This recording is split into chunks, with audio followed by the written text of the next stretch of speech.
Welcome back to the Michael Brooks Show. Joining us now is a friend of show and somebody who I always introduce as a writer, attorney, and activist. And now I'm going to add documentary filmmaker. I know. Wow. Malaika Jabali.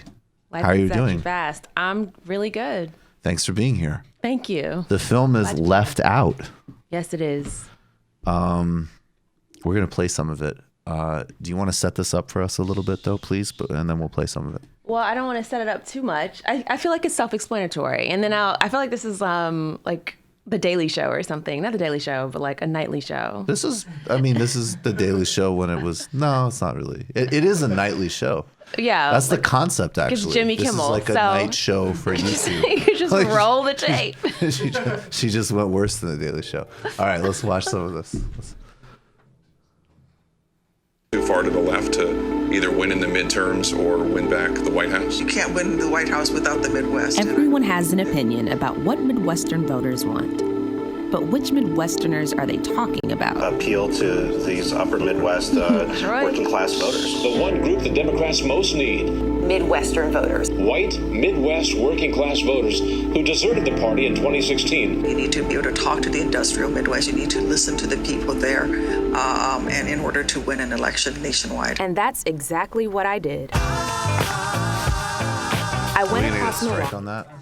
Okay, yeah. Make up nearly 40% of the city's population. Yeah. If they thought policies like Medicare for all or free college tuition were too far left, can't say I had much luck. My first stop was Milwaukee City Hall to talk to Alderman Khalif Rainey. What did he think about these policies being too far left? That's absurd. You know, it's a preconceived notion that has been developed from quite a distance. Those are simple human needs and human rights, right? Who doesn't want a family supporting, livable wage earning job? Who doesn't want that? Who doesn't want access to health care? I think that's very presumptuous and that's polite. You know, that's polite. You know, it's actually bizarre, and it even brings into question, are they actually Democrats? Free stuff. No, I want you to take it from there. Actually, no, I'll do late night show. Malaika, are they even Democrats? Yeah, so yeah, right. And so Democrats suck. They are Democrats. That's what they do. So the whole thing is a debunk of these tropes that get put out on television all the time, which are either racializing the Midwest in a certain way, but almost always with just the end point that like, oh, do not go out there and talk about giving people health care, because average working people, when they're not working like 3 jobs to survive, they're reading The Economist and they're concerned about capital gains tax cuts. Wall Street Journal, right at their doorstep. So what did you find?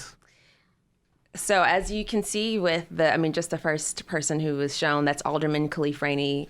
He's it's like the equivalent of a council member in Milwaukee. And I went to his office. He was one of the people who spoke out when there was like a huge uprising in Milwaukee, a neighborhood called Sherman Park. And I showed some archival footage of people being like, this is a mess. Like, we've been dealing with racial disparities, income inequality in this region for decades, and Black people have like no wealth. We have no money in this region, and somebody needs to do something about it. And so that was in his district where this uprising happened. So I wanted to look at kind of the aftermath of all of that. You have all these problems, but then what are some solutions? And you go then you ask them, well, what can we do about what people are experiencing? And they're like, yeah, we want free healthcare. Yes, we want free education. This is silly. Who are these people who assume that we don't? Right. Well, who are those people that assume that they don't? The follow-up from, in the following clip, you're going to see an assortment of Democrats, Democratic leaders, Nancy Pelosi, Joe Biden, Claire McCaskill, who lost her race. So who is she to say what can win in the Midwest? Right. A number of people, establishment Democrats and pundits assume that these policies won't work there. They think it's just for coastal elites. And folks are completely baffled. The ones that I talked to, they were baffled as to why this is even an assumption. To what extent, and maybe this isn't even relevant because it gets you to the same place, but I think it's relevant now because Bernie is like, this is real. What groups of people in the establishment are like literally brainwashed from decades of failure and the wrong lessons of Bill Clinton and Obama versus like, you know, when someone like Jim Messina comes out and is like, yeah, this won't work. It's like, oh, really, Jim? Let me look at your client page. Yeah, I mean, I think you can look at for a lot of people, it's where they're getting their funding, you know, where they're getting their donations, you know, from for campaign finance. And there is I think it's a disconnect, one, with what's actually happening on the ground. And two, I don't think that it's beneficial for them to support these things if that's not what, you know, their donors want to support. So if you're getting paid by pharmaceutical companies, if you're getting paid or protecting these industries like Joe Biden, who, you know, had some really terrible like advocacy around like consumer debt. If you're representing these companies and you're not representing the people and you're not talking to them. Can Joe Biden be held accountable for a bankruptcy bill he doesn't remember? I mean, you can say that about everything. He probably doesn't remember the crime bill. Right. Like, I mean, this guy literally doesn't remember anything. Malaika, I feel like. He said he was right there with MLK, you know, marching for civil rights. You know, at this point in his career, I believe him. You believe that? I think he's been lying about it for decades, and now I actually think he does genuinely remember that he was there. Yes. Yeah. I'm just making senility jokes. Bear with me. So he's got the best false memories. Yeah. Wow. Yeah. Right. In all of my false memories, I'm at incredible historical accomplishments. My fault. Yeah. I was at this. Of course, I was at the Salt March with Gandhi. Yeah. When it comes to people in the Midwest, though, of course they support these policies. Of course, there's going to be basic class consciousness. Do you think like?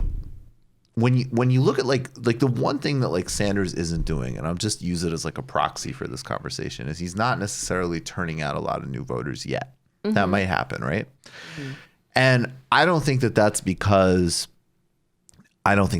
oh yeah, see, like you're not going to turn out new voters because they're, you know, moderate. Like that's the myth and the lie that you're exposing. But I do think a lot of people, for very good reasons, and I actually know people from a very wide array of backgrounds, but the one common factor being like very not rich. They just don't believe. Mm-hmm. They don't believe it can happen. So they support these policies, but they are super reticent about getting involved in any type of thing. Did you encounter that? So I don't know what people are thinking for 2020, but there are some young women who I interviewed who, at least one of them, you know, she just spoke candidly about not voting in 2016, but she's a part of this like canvassing, it's a Black leaders organizing communities. She's a part of this political organization to get people more involved in the process. And so I think that is definitely going to continue to be a problem. Like these things aren't going to be fixed overnight. But the basic premise that they don't want these policies is, you know, it's inaccurate. And it's going to take a lot of organizing kind of outside of the electoral process to be able to say, OK, this can be an option, because for decades, people didn't find that there were any options through the electoral arena. And it's not going to shift, you know, that quickly. I think Barack Obama was, unique because I don't know what his numbers were across the board, but for Black people, it's like, it's historic. Like this has never happened before. So that type of excitement is unusual.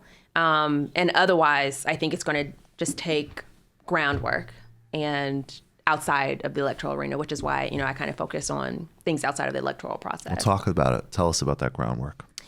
Like I mentioned before, Black leaders organizing communities, like they do community organizing work at the local to state to federal level. And so you need people who are going door to door for every little small election, whether it's like their own little school superintendent race, or if it's about, you know, getting some speed bumps on the road. Like these are local issues that people care about. And if you can get them involved, at least in that space, and they'll start thinking about other ways that they can get involved. And those are the anecdotes that the young woman told me about. So it will like scale up.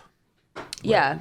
You just find some way to bring them in. But, you know, folks actually have to produce. And, you know, if that's not happening across race, like people don't buy into the process. Right.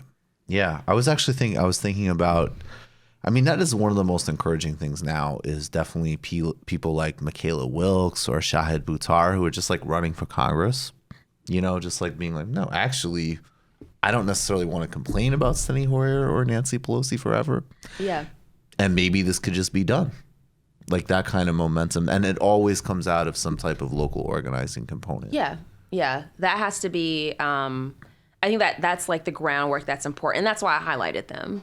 And, to be fair, I think in New Hampshire, there was actually an increase in the voter turnout. So the rest remains to be seen. There are a lot of people who are excited about it, and it's still quite early, so we don't. What would you say to Chris Matthews if you could say anything about this film? To Chris Matthews. There's more. This is like beyond policy for him. There's like some sort of. Well, you also like, need to talk to his visceral- imaginary friends. Like, he's got people he's got relationships with in his head that probably don't exist anymore. Yeah, he's got some other things that I don't think I can help with. He might need some higher interventions there. It's just a little beyond the pale. But what would you? I mean, but like, okay, yeah, obviously he's comedy, but like. When I'm watching what you made or talking with you about your reporting, it's not like, of course, like I agree with it, so I like it, and the arguments make sense to me. But there is something that is so wild about these cliches that could still be spun on television every day when they're just being disproven. Like, I don't have a New York Times column, right? Like, look, definitely people watch, they listen, it's out there, it's great. But I, as a fucking YouTube host, could not come out every single show and just say like, this is my baseless cliche. I'm going to build every segment around it. And that still happens in the face of like, your reporting's available. This documentary's like out there. You just watched a Michael Brooks show video. Subscribe to get them all. Why wouldn't you? Don't be foolish. Click subscribe below and become a patron as well. Patreon.com/TMBS. Thanks, everybody.